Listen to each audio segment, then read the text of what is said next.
I understood how the system works, and after I saw exactly how it fails, Antonio was not lost in an accident of fate.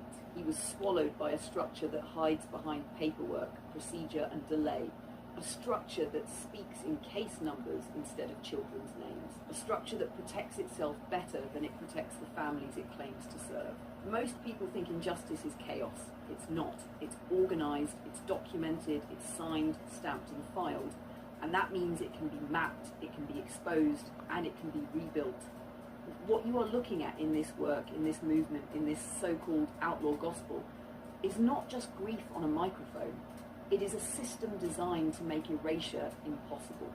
I stopped asking for sympathy the day I realised sympathy does not change policy. Sympathy does not audit agencies.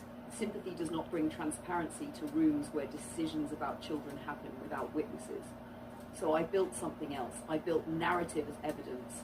I built testimony as infrastructure. I built memory as a legal force. Every story collected is not just a story.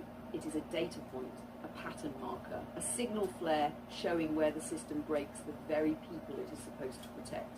This is why the baseline concept exists, because harm in these systems is not random. It follows patterns.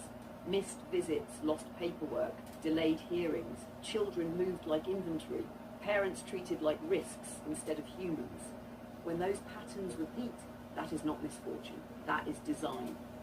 And if harm is built into the design, then accountability must be built into the response. That is what this movement is, not protest, not performance.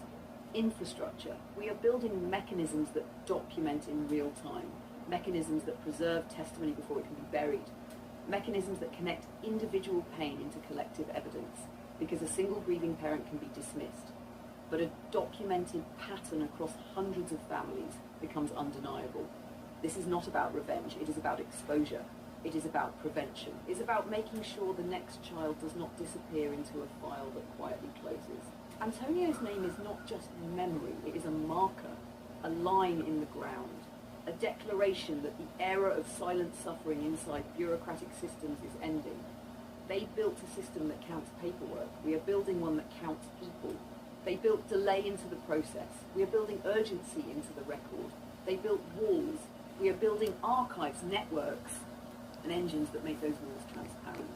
This is the fire that won't die. Not because I refuse to let go, but because the truth, once documented, does not burn out, it spreads. And every parent who speaks, every story that gets recorded, every pattern that gets mapped, that is another brick in a structure built not on power, but on proof.